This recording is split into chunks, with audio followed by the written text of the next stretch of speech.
우리가 할 때 있죠. 소득세 실기를 할 때는요. 일단 두 가지가 필요해. 두 가지. 어떤 두 가지가 필요하냐면 가급적 수입시기 외워주세요. 수입시기. 우리 수입시기는 법인세로 따지면 권리의무 확정주의에서 귀속시기 같습니다. 그리고 원천징수세율 반드시 안깁니다. 그 두 개 반드시 필. 원천징수세율과 그 다음에 수입시기요. 알죠? 그거 외워주시고 왜냐면 우리가 이자소득, 배당소득, 그 다음에 사업소득, 기타소득, 퇴직소득 의명해야 되거든요. 뭐 말만 들어보면 짜증날 것 같지만 실제 쉽습니다. 진짜. 그렇죠? 소득세 얼마 안 걸려요. 이렇게 보시면 자 보시죠. 일단 수입시기 자 우리가 일단 수입시기는 어떻게 여러분들이 나눠주시면 되냐면 우리가 이자 같은 경우에는 금융기관한테 내가 이자를 받으면 쥐도새도 모르게 들어옵니다. 그냥. 맞죠? 쥐도새도 모르게 들어온다라는 건 현금주의로 가요. 수령일로 갑니다. 맞죠? 근데 이제 여러분들이 만약에 내가 어떤 회사가 발행하는 사채에 투자를 했어요. 채권에 투자했습니다. 국가가 발행한 국채에 투자라면 그건 국가가 언제 줄지 맞춰봐. 이러지 하지 않습니다. 약정일이 있어요. 그래서 금융기관한테 받는 건 수령일. 금융기관이 아닌 자한테 받는 건 약정일. 이렇게 잡으시면 되겠습니다. 자, 그럼 여기 채권, 증권의 이자와 할인액 있죠? 우리 이미 배웠지만 우리 사채 할인 발행 차금에서 할인 발행될 때 사채 할인 발행 차금은 뭐냐면 만기까지 추가로 지급할 이자였죠? 그죠? 그래서 우리가 당연히 채권, 증권의 할인액, 그 할인액도 당연히 이자 비용에 해당이 됩니다. 이자 수익 또는 이자 비용. 자, 그러면 이거는 누가 봐도 국가 아니면 공공기관, 그 다음에 우리가 사채, 회사, 즉 금융기관이 아닌 자한테 받는 거잖아요. 받는 거니까 원칙은 약정일입니다. 그죠? 근데 이런 일은 이런 일은 없을 거고, 이론상만.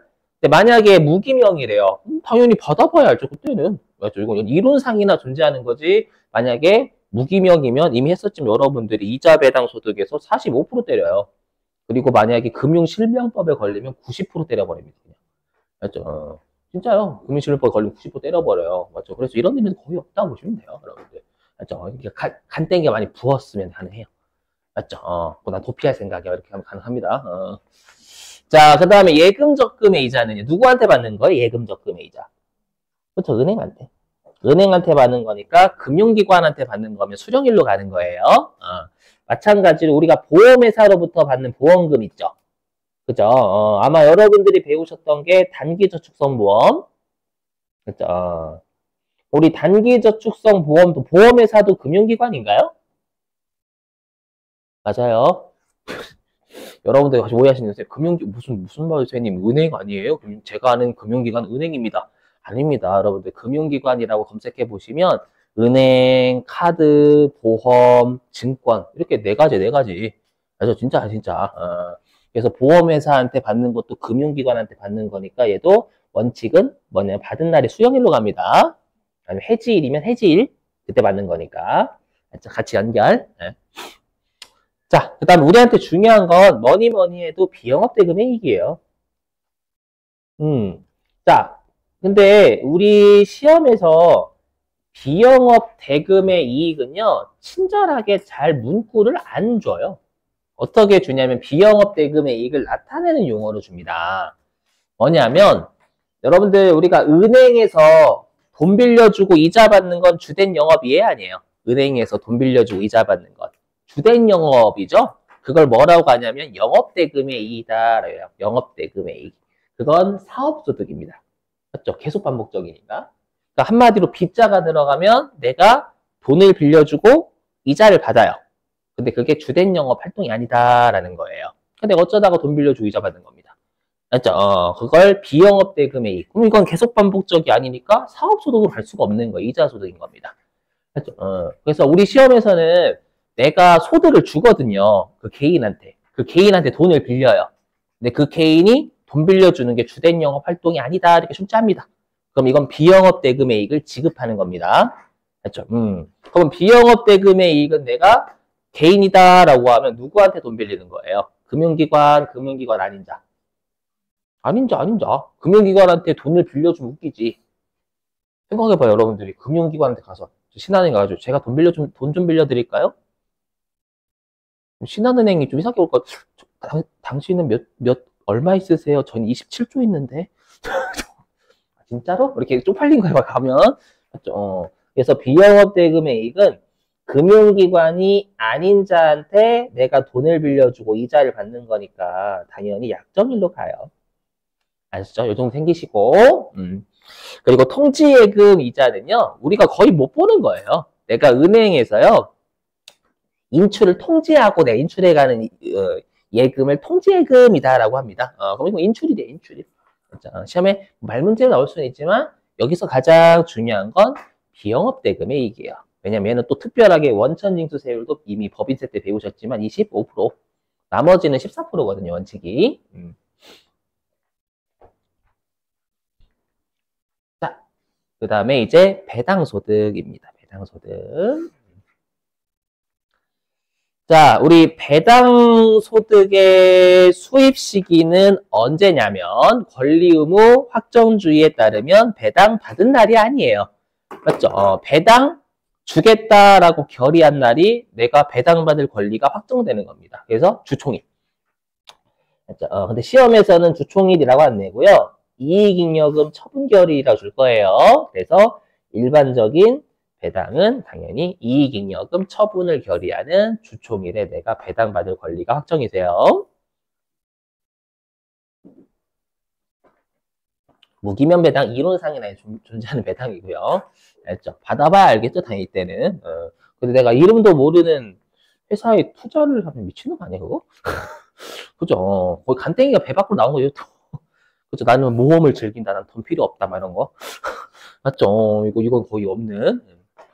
됐고요. 그 다음에 여러분들 인정배당은 우리 소득세에서, 아니, 법인세에서 배당으로 소득 처분되면 그 배당으로 처분된 애는 배당소득세 내야 된다면서요? 그걸 우리가 인정배당이라고 소득세에서는 하거든요. 그렇죠? 그러니까 법인세법상 배당으로 소득 처분된 금액. 이게 우리가 인정배당의 정의예요. 그렇죠? 그럼 얘는 언제로 가냐면 결산일이 아닙니다. 결산 확정일이에요. 우리 주로 결산 확정은 주 총일날 많이 하거든요. 그죠? 재무제표를 확정시켜 버려요. 그때. 예. 요 정도 말 문제입니다. 맨 위가 중요하고요. 일반 배당이 중요합니다. 그죠?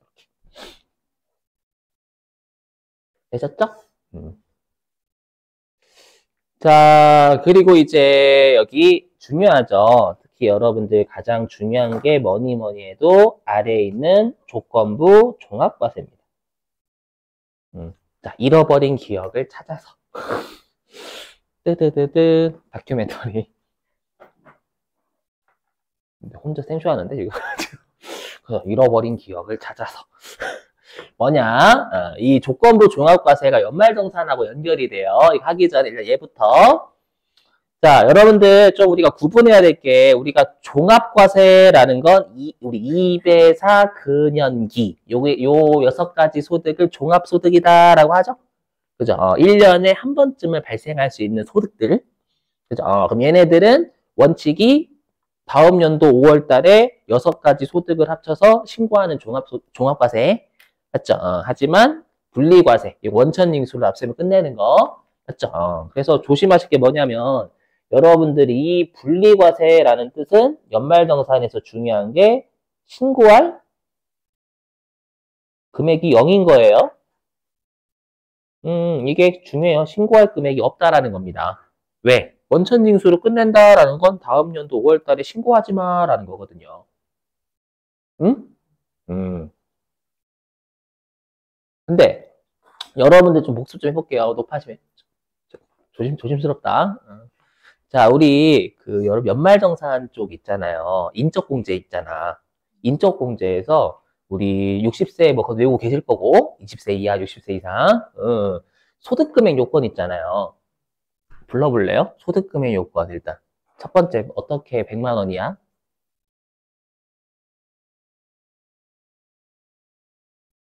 그렇죠. 이배사 근연기 퇴양 8가지 소득금액 100만 원 이하 소득금액이요. 제가 왜 강조드리냐? 소득금액은 신고할 금액이 신고할 금액. 소득하고 소득금액은 다른 말이에요. 그렇죠? 소득이 3억인 건 소득이 3억인 거고요. 소득금액이 3억인 건 신고할 금액이 3억이다라는 뜻이에요. 그렇죠? 그러면 만약에 내가 분리과세에 걸려요. 내가 만약에 분리과세에 걸리면 소득은 3억이지만 신고할 금액은 없어요.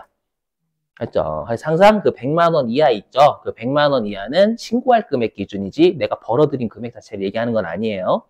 물론 같을 수도 있지만 중요하다라는 거. 그래서 무조건 분리과세 해당되면 신고할 금액은 없습니다. 그렇죠? 그 다음에 또 뭐 있죠? 8가지 소득금액 합쳐서 100만 원 이하랑 뭐만 있으면 근로소득만 있으면 총급이 얼마 이하? 500만 원 이하. 연말정산들 다시 한번 꼭 보셔야 된다. 인적공제요. 제발 플리즈. 진짜 서로 간에 마음이 아프단 말이야. 좀 할 때 여러분도 아프지만 저도 아파요. 어떡하려나 이거 나온단 말이에요. 근데 우리 시험에 연말정산 거의 무조건 낸다고 보시면 돼요. 잘 내요. 자, 아무튼 자, 그러면 우리가 일단 무조건 종합과세는 왜 무조건 종합과세냐면 일반적으로 우리나라에서 세금 안 내서 그래요. 우리나라에서 세금 안 내면 당연히 5월 달에 신고해서 내라라는 거예요. 그래서 뭐 대표적인 게 외국에서 지급받은 건 외국에서 원천 징수된 거고요. 맞죠? 그 다음에 우리나라에서 원천 징수되지 않은 금융소득. 그리고 요게 작년도에 개정돼 가지고요. 개인 투자자분들이 은근히 채권에 많이 투자하죠. 맞죠? 이러잖아요. 여기가 좋다 해가지고 여기 갔다가 다시 중국이 좋대 저기 갔다가 일본이 좋대 갔다가 비트코인 좋대 갔다가 항상 결말이 똑같더라고 진짜로. 그죠? 그럼 신기해. 맞죠? 막 그 비트코인 막 갑자기 방금 1억까지 갔었나 최근에? 거기서 사람들이 야 비트코인 가자 막 이러더라고. 어디로 갔어요? 위로 아래로. 지금 떨어지고 있던데요. 그러니까 항상 여기 가자라고 할 때 가자. 우리는 이제 이렇게 그죠 맞아. 삼성전자 그랬잖아. 가자 96,000원 가자 할 때 또 항상 그런가 봐요. 모든 사람이 좋다고 할 때는 더 이상 살 사람이 없나 봐. 그래서 떨어지나 봐요. 아무튼 죄송해요 여러분. 혹시 그런 분 있다면 이 새끼 나 저격인가? 이러지 마시고 오해하지 마요 여러분들. 삼성전자 뛰고 있잖아 다시. 맞죠? 또 가자라고 할 때 그때는 가면 안 돼 또. 자 여기 물론 제가 그걸 했으면 선생님 했겠어요 여러분들. 저도 말로만 떠들고 있지. 자 아무튼 그거고요. 그 다음에 출자 공동사업자 배당소득은 단순 암기예요. 이건 어쩔 수가 없네요. 제가 뭐 연역을 설명드려도 뭐 우리는 암기상입니다. 엄밀히 얘기하면. 자, 그 다음에 우리 무조건 분리과세는 비실명 이자 배당소득 45%인 건 우리 어디에서 했더라? 업무무관 쪽에서 했을 거예요 이미. 맞죠? 비실명 이자 배당 뭐 채권자 불분명 사채이자 있었잖아요. 거기서 이미 했음 45%라고. 그 다음에 직장 공제 초과 반환금은 기본 세율 외우지 마세요. 뭐냐면 우리가 단순 암기예요. 제가 이제 최근에 밥 먹으러 가는 데가 저기 교직원 공제 건물이거든요. 거기가요. 우리가 원칙적으로 과세를 안 했었어요. 안 했다가 1999년 IMF 그 정도의 과세를 하기 시작했으니까 그냥 과세를 안 했다가 과세를 했으면 신고는 안 하게 해줄게 이렇게 생각해 주시면 돼요. 맞죠? 원래 그래요. 그럼 신고를 원래 과세 안 했다가 과세를 한 거는 피를 빨다가 피를 안 빨다가 피를 빤 거잖아요. 모기로 치면. 맞죠? 그럼 신고는 안 하게 해주겠다라는 거예요. 그 정도로만. 자, 우리한테 중요한 건 얘입니다. 얘. 뭐냐면 우리가 2천만 원 이하 있죠. 이자 배당 소득이 합쳐서 2천만 원 이하면 전부 다 분리과세예요. 그래서 우리 시험에 배당 소득 1,500만 원 좋겠다라고 하는 게 아니라 분리과세네라는 뜻이 그거.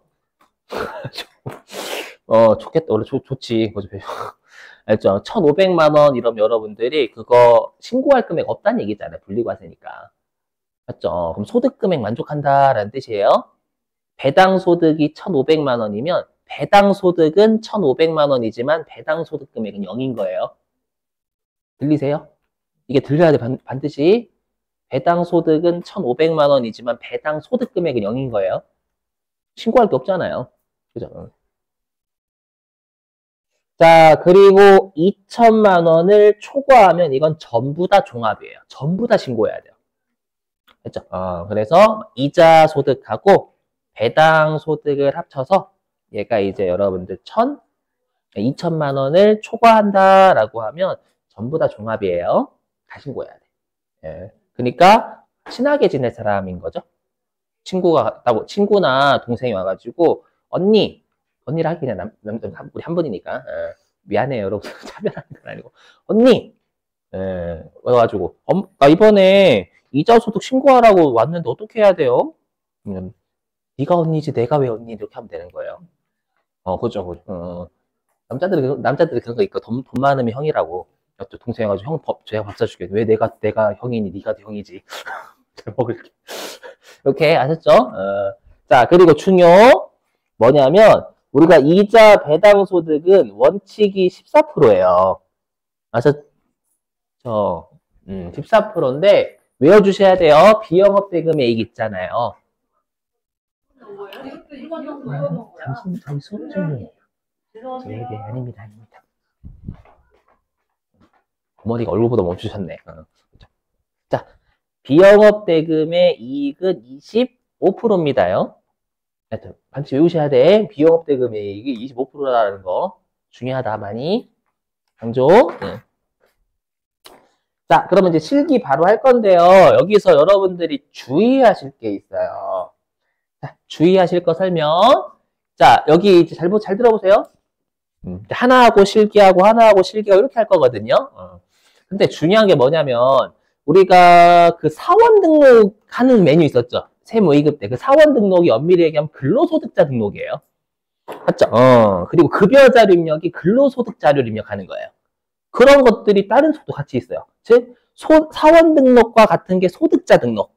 그 다음에 급여 자료 입력과 같은 게 소득 자료 입력입니다. 이렇게 가거든요. 그랬을 때 우리가 그러면 여러분들이 여기만 놓고 보면 이 이름만 놓고 보면 어떤 소득자 등록이에요? 그렇죠. 여기 이름만 놓고 보면 기타 소득이 있는 자만 등록하는 거잖아요. 아니에요. 여기는 기타 소득뿐만 아니라 이자 소득이나 배당 소득이 있는 자를 다 입력합니다. 그래서 시험에서 이자 배당 소득이 있는 사람인데 여러분들이 입력하는 곳이 없는데 어디로 가야 하오 이러면 안 되는 거예요. 그렇죠. 자, 설명드릴게요. 이거는 그냥 같이 입력하는 거 추천? 맞죠? 제가 떠드는 것보다 그냥 같이 하는 게 나아. 자, 그래서 어디로 가주시냐? 우리 교재입니다. 이거 백데이터 돌려야 될 것 같은데? 제가 알기로. 자, 어디로 가주시냐면 어디 갔냐? 646페이지로 가시죠. 646.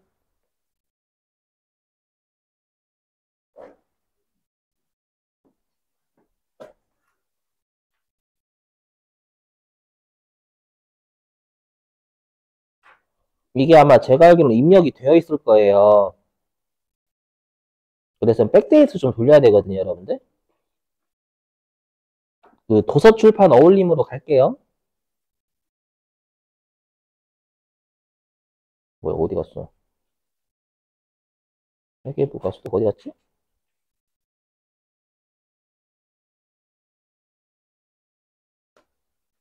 닫고.